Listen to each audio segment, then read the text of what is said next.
Hello दोस्तों, मैं Ajay sir स्वागत करता हूं आपका अपने यूट्यूब चैनल NCERT जिंदाबाद में। जी हाँ दोस्तों, हमने कल 2.2 का हमने पहला क्वेश्चन कर लिया था, पूरा हल किया था। वीडियो लॉन्ग ना आ जाए इसके लिए वजह से हमने वो वहीं रोक दिया था। बट आज हम उसका दूसरा क्वेश्चन करेंगे। हमने कल सीखा कि कोई द्विघात समीकरण है ax² plus bx plus c = 0।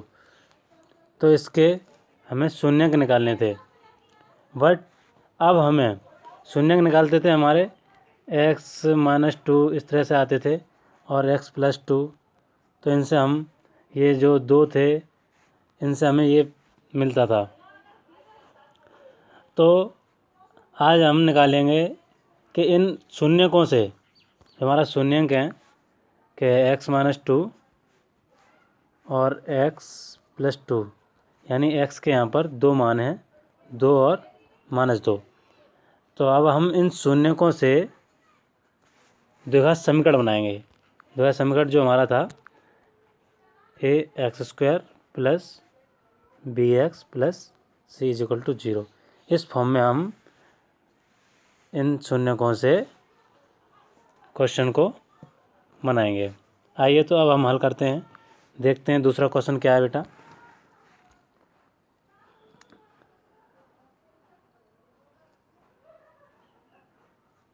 देखिए बेटा, दूसरा क्वेश्चन कहता है कि एक द्विघात बहुपद ज्ञात करना है। हमें क्या निकालना है? द्विघात बहुपद जिसके शून्यकों का योग और गुणनफल क्रम से हमें दे दिए गए हैं। तो आइए हम देखते हैं। तो हमारा पहला क्वेश्चन है ये बेटा, पहला क्वेश्चन है हमारा कि जिनका शून्यकों का योग दे दिया है ये और योगफल दे दिया हमारा इनका ये क्रम से। तो शून्यकों का योग हमने कल बताया था बेटा आपको, क्या होता है? Alpha plus beta = 1y minus का b/a। ठीक है बेटा। तो ये हमारा होता था शून्यकों का योग, और शून्यकों का गुणन क्या होता था? Alpha into beta = c/a। तो अब हम चलते हैं पहले क्वेश्चन को सॉल्व करने। देखिएगा, पहला क्वेश्चन दिया हुआ है ये, देखिएगा दिया गया है कि अल्फ़ा प्लस बीटा हमारा दिया हुआ है 1/4 और अल्फ़ा बीटा दे दिया हमारा -1। चूँकि हमें इसको ax² plus bx plus c की फॉर्म में लिखना है, तो हम लिखेंगे कि x² माइनस k, यानी कि अब ये तो हमारा फॉर्म होता है और हमने यहाँ कोई दूसरा अचर ले लिया, मान लिया k मान लिया। तो कोई दूसरा अचर ले लिया तो अल्फ़ा की जगह पे यहाँ पर a की जगह k मान लिया, तो kx² माइनस k। अब ये जो b/a होता था माइनस का b/a, तो योग ही तो होता था ये अल्फ़ा प्लस बीटा का, है बेटा? ये अल्फ़ा प्लस बीटा का योग होता था। तो अल्फ़ा प्लस बीटा हमने यहाँ लिख देना है। ठीक है बेटा। और जो c होता था वो हमारा क्या होता था बेटा? तो हमारा c क्या होता था? c/a ये होता था गुणनफल, यानी अल्फ़ा बीटा। ठीक है बेटा। तो अल्फ़ा बीटा हमने यहाँ लिख देना है। ठीक। और जब हम इसको इस फॉर्म में लिख लेंगे बेटा, तो हम इसकी तुलना कर देंगे। किससे? इससे हम इसकी तुलना कर देंगे। तो a बराबर कितना है हमारा इसमें? k, और b बराबर कितना है हमारा? माइनस का k plus alpha plus beta, और c बराबर कितना है? k alpha beta. ये हमने पूरा तुलना कर दी इससे। जब हमने तुलना की बेटा, तो हमने इसमें पाया कि अल्फ़ा प्लस बीटा बराबर क्या होता है? माइनस का b/a। तो अर्थात यानी b/a हमारा कितना दिया हुआ है? 1/4, और अल्फ़ा बीटा c/a, और इसका मान कितना दिया है? -1।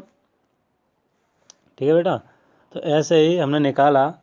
तो हमारा जब हमने दोनों का देखा तो a का मान कितना दिया है? 4। ठीक है बेटा। और ऐसे ही जब बी निकालेंगे तो माइनस का 4 अल्फ़ा प्लस बीटा, क्योंकि ये जो हमने यहाँ लिखा है अब इसको हम थोड़ी देर भूल जाते हैं। तो alpha plus beta is equal to 1/4 है, ठीक है। तो हम क्या करेंगे, इसका इसमें गुणा कर देंगे, ठीक है। ये हम इसमें गुणा कर देंगे, 4 अल्फ़ा प्लस बीटा हो जाएगा बराबर 1। इस तरह से होता था।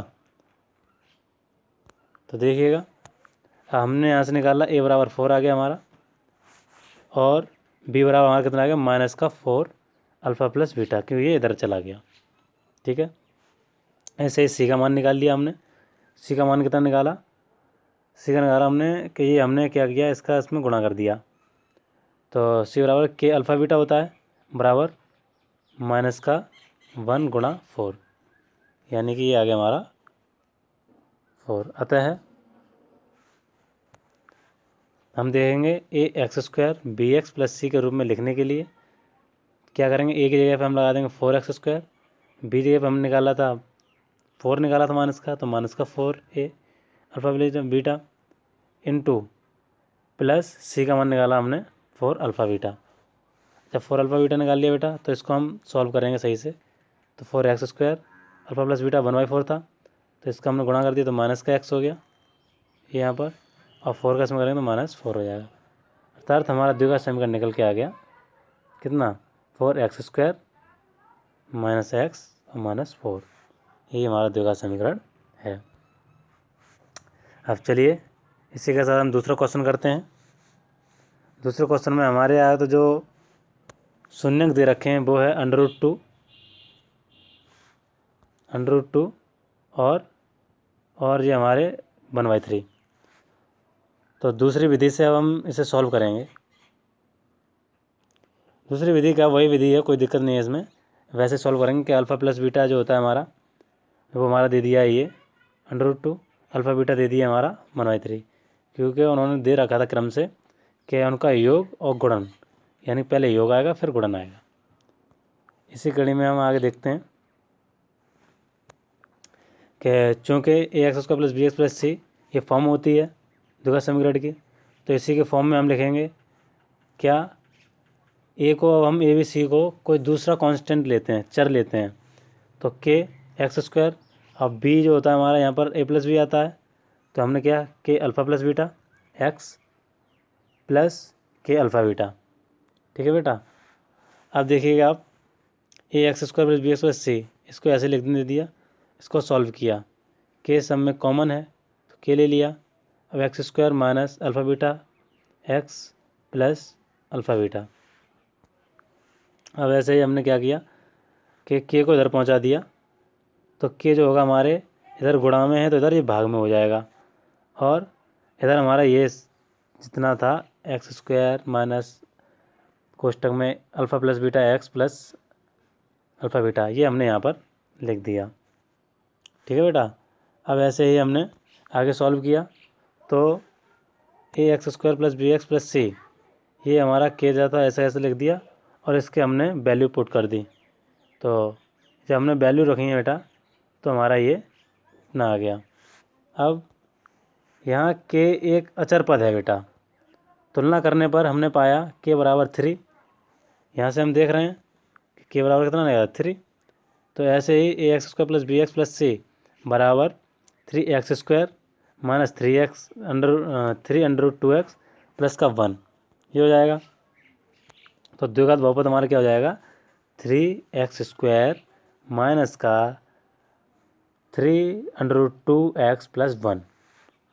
इस तरह से हमारा सेकंड क्वेश्चन भी फिनिश होता है। आइएगा अब थर्ड क्वेश्चन में करते हैं। थर्ड क्वेश्चन हमारा क्या दिया हुआ है, इसमें दो शून्य दिए हुए हैं 0 और √5, अर्थात अल्फ़ा प्लस बीटा दे दिया है इन्होंने 0 और अल्फ़ा बीटा दे दिया है √2।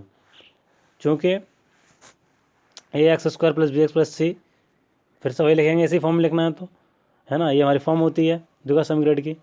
अब हमने इसको ना मानते हुए कोई के कांस्टेंट लेंगे। जब हमने के कांस्टेंट लेते हैं सब में लेते हैं बेटा, तो के x square plus k alpha beta x plus k alpha beta, इसी वजह से हमने यहाँ पर के पहले ही बार ले लिया, और एक्स स्क्वायर और minus alpha beta x plus alpha beta, ये हमने ऐसे लिख दिया।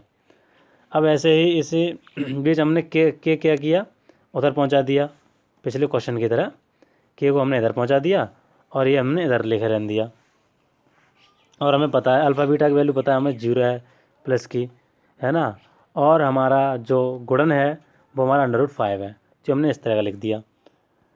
अब उसके बाद जब हमने इतना लिखा, उसके बाद हमने x², अब 0x का तो कोई मान ही ना कि वो 0 में अगर किसी गुणा कर देते हैं तो वो 0 हो जाता है, तो इसलिए यहाँ पर ये हमारा इतना बचा √5 प्लस का, तो x का मतलब √5। अब ऐसे ही हमने देखा जब दोनों का तुलना करेंगे k का, तो k एक अचर पद है तो k बराबर 1 है बेटा। तब k एक अचर पद है, तुलना करने पर k बराबर 1, अर्थात हम देखते हैं कि ax² plus bx plus c हमारा निकल के आ गया x² प्लस √5। द्विघात बहुपद है ये भी, क्योंकि यहाँ पर x की घात 2 है। अब आगे हम देखते हैं अपना चौथा क्वेश्चन।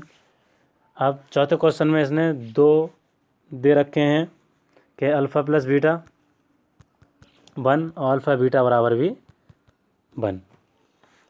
इन्होंने जब ये दे दिया है तो हमारी, आप जानते हैं कि हमारी जो समीकरण होती है द्विघात समीकरण, वो x² plus bx plus c होती है। और इसी में आता हम कांस्टेंट जब नया लेते हैं तो k मान लेते हैं, तो हमने k को कॉमन ले लिया पहले से ही पिछले क्वेश्चन की तरह, और यहाँ पर लिख दिया x² minus alpha plus beta x plus alpha beta, यानी कि ये b वाला जो होता है वो हमारा होता है योगफल और c होता है वो गुणनफल होता है। इसी तरह से हमने आगे किया, k को उधर भेज दिया, तो k हम इधर भेज देंगे तो k इधर आएगा, यहाँ पर बचेगा kx² माइनस 1x प्लस 1। ठीक है बेटा। अब ऐसे हमने k को भी इधर रखा और इधर हमने कर दिया x² minus x plus 1 upon 1। अब हम दोनों की तुलना करेंगे तो k एक अचर पद है, इसीलिए तुलना करने पर k बराबर 1 आ जाता है हमारा। तो ax² plus bx plus c द्विघात समीकरण हमारा क्या आ गया, तो हमारा द्विघात समीकरण हमें प्राप्त होता है x² माइनस x प्लस 1, जो कि एक बहुपद है। अब देखिएगा आप फिफ्थ क्वेश्चन। इसमें फिफ्थ क्वेश्चन में हमारा दिया हुआ है कि अल्फ़ा प्लस बीटा बराबर 1 और अल्फ़ा बीटा बराबर 1/4 माइनस का, और यहाँ पर दे दिया हमारा 1/4 अल्फ़ा बीटा। और यहाँ पर जब हमारा अल्फ़ा जब देखते हैं बेटा कि जो अल्फ़ा बीटा जो होता है हमारा वो क्या होता है, अल्फ़ा प्लस बीटा -b/a होता है। ठीक है बेटा, तो -b/, तो माइनस पहले से लगा हुआ होता है, यहाँ माइनस पहले से लगा दिया है, तो यहाँ पर क्या हो जाएगा 1/4 ही हो जाएगा इसका ये मान, जब हम रखेंगे उसमें क्वेश्चन में। तो देखिए बेटा आगे हम करते हैं इसी बीच कि हमारा दिया हुआ है अल्फ़ा प्लस बीटा बराबर -1/4, अल्फ़ा बीटा बराबर 1/4, और ये x² plus bx plus c ये हमारा द्विघात समीकरण है। जब इसको हमने कांस्टेंट माना तो हमने लिखा k कॉमन लेके x² minus a alpha plus beta x plus alpha beta, इसको हमने ऐसे तैसा लिख दिया। और हमने क्या किया कि x² को ऐसे रखा और माइनस ऐसे रखा, अल्फ़ा प्लस बीटा माइनस का 1/4x प्लस 1/4 हमने अल्फ़ा बीटा की वैल्यू रख दी। अब आगे हम देखते हैं कि इसको तो हमने ऐसे रखा और इसको सॉल्व किया, तो 4 है बेटा सम में, तो 4 का सम में भाग कर दिया, 4x² यहाँ हो गया, 4 का गुणा कर दिया सॉरी सम में, तो यहाँ पर हो जाएगा 4x, माइनस माइनस प्लस हो जाएंगे यहाँ पर, और ये 1 और 4 हमारा नीचे था ही, क्योंकि हमने 4 का जब हम कॉमन लेंगे यहाँ पर बेटा, अगर हम यहाँ पर देखते हैं इस तरह से, अगर कोई संख्या है ऐसे x² और माइनस का 1/4 प्लस का 1/4, ठीक है, तो हम जब हम एक मान के सम का कॉमन लेंगे इस तरह से, तो क्या हो जाएगा बेटा, यहाँ पर x मान लो, तो इसका जब हम भाग देंगे तो एक में एक बार जाएगा, तो एक का एक 4 बार जाएगा, और 4 का गुणा करेंगे तो 4x माइनस एक बार जाए तो यहाँ पर 4x प्लस 4x नहीं आएगा यहाँ पर, यहाँ आएगा एक बार जाएगा तो 1 बार, यहाँ 1x प्लस 1 तो जाएगा, तो यानी 4 तो नीचे रहेगा ही, इसी वजह से यहाँ पर 4 रह गया।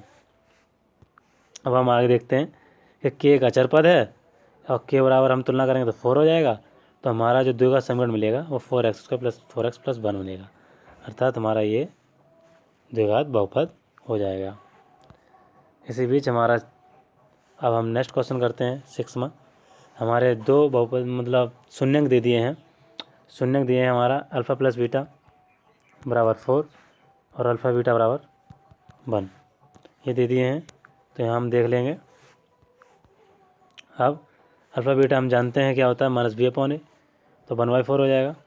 और अल्फ़ा बीटा होता है c/p, यानी कि 4/1 हो जाएगा। तुलना करने तो a बराबर 1 हो जाएगा और b बराबर -4, ये आपस में तुलना कर देंगे बराबर में। और यहाँ से हम देखेंगे c बराबर 4 हो जाएगा और a बराबर तो 1 है ही है, ठीक है बेटा। तो ax² plus bx plus c में मान रख दो डायरेक्ट इसका, तो सीधा मान रखेंगे तो क्या हो जाएगा, a की वैल्यू क्या है 1, b की वैल्यू क्या है 4, c की वैल्यू क्या है 4, तो हम रख देंगे तो ये हो जाएगा a यानी कि x² माइनस 4x प्लस 4, अर्थात ये भी हमारा द्विघात समीकरण एक बहुपद हो जाएगा, द्विघातीय बहुपद।